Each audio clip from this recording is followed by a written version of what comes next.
Hi, and welcome to FedMail. Thank you for joining us on this Friday afternoon. Hope you're doing well. A lot going on around the world, in Israel, and it actually relates to us this week in a very particular way because Israel's President Isaac Herzog addressed a joint session of Congress on Wednesday, which was just terrific. There were standing ovations, lots of applause, a warm welcome, and it was great to see that. The president reflected on the deep ties between our two countries. This was only the second time after Isaac Herzog's father, Chaim Herzog, that an Israeli president addressed Congress. So this was history in the making, and of course, being the 75th year, this was more than appropriate. There were several Jewish Federation leaders present from around Jewish Federations of North America, of course. And ahead of President Herzog's address, the House of Representatives passed a resolution by an overwhelming majority affirming its support for Israel and rejecting all forms of anti-Semitism. President Herzog also met with President Joe Biden, and the two talked about how ironclad the relationship was between the two countries.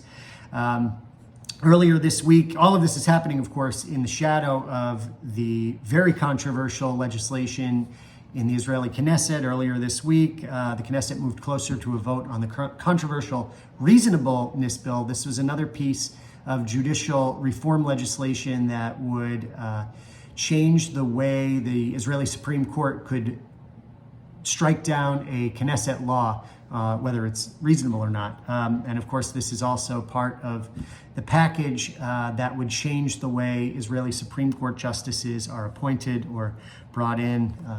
Deeply controversial, as I said before. In Washington, President Biden expressed his own concerns about the possible changes. He spoke with Prime Minister Netanyahu about that, and the two talked about there was actually an invitation extended for the two to meet, which had been forthcoming since Prime Minister Netanyahu came to office about 7 months ago. So a lot of things going on right now. Incredible tension and controversy over this bill. Moving on, though, earlier this week, Jewish Federations of North America sent a letter of support to Antony Blinken, the Secretary of State, and the Homeland Security Director, and Alejandro Mayorkas, urging them for inclusion of Israel into the visa waiver program, which would even further strengthen the relationship of the two countries, and the Memorandum of Understanding was signed. So that's terrific news.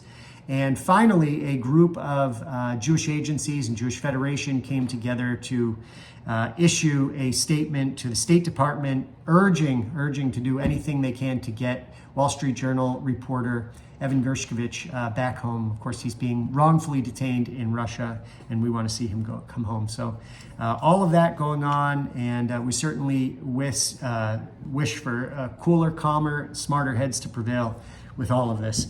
Moving to local news, we've got some really nice things taking place over the course of the next several days.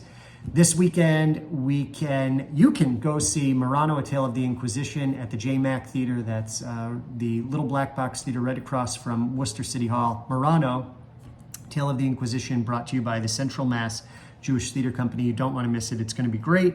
Next weekend, Shabbat at Beth Israel with the FIDF. 2 soldiers plan to be in attendance. Special Shabbat service, special Shabbat program, July 29th at Beth Israel. JCC has their annual trip to Tanglewood taking place July 30th. You don't want to miss it. We also have the Jewish Healthcare Center's golf tournament taking place next week. So all kinds of great things going on. I also want to acknowledge that next week marks Tisha B'Av, the day of mourning that commemorates the destruction of the 2 holy temples in ancient times, and we continue to mourn that destruction today, not only because of what it meant for our people, putting us into 2,000 years of diaspora, but also because there are such lessons to be learned from it. If you're a student of history, you know that one of the primary causes of the defeat of our people and the ultimate destruction of the temples was disunity among the various factions of Jewish life in Jerusalem at the time. And there are lessons to be learned from that today. And I can only say that as the director of Jewish Federation, I want to urge everyone to take a moment and really think deeply about the importance of coming together as a community, not only locally, but joining together with the international family of Jews. We're a small group. It's so important for us to work together, to be together, to come together, to care for one another, particularly in the face of all of the different struggles and obstacles that we face. So on this Tisha B'Av, in the midst of the fasting and the prayers, let us also pray for the unity and betterment of our people. With that, I want to wish you a Shabbat Shalom. I hope you have a meaningful Shabbos, a good weekend. Take care. Bye-bye.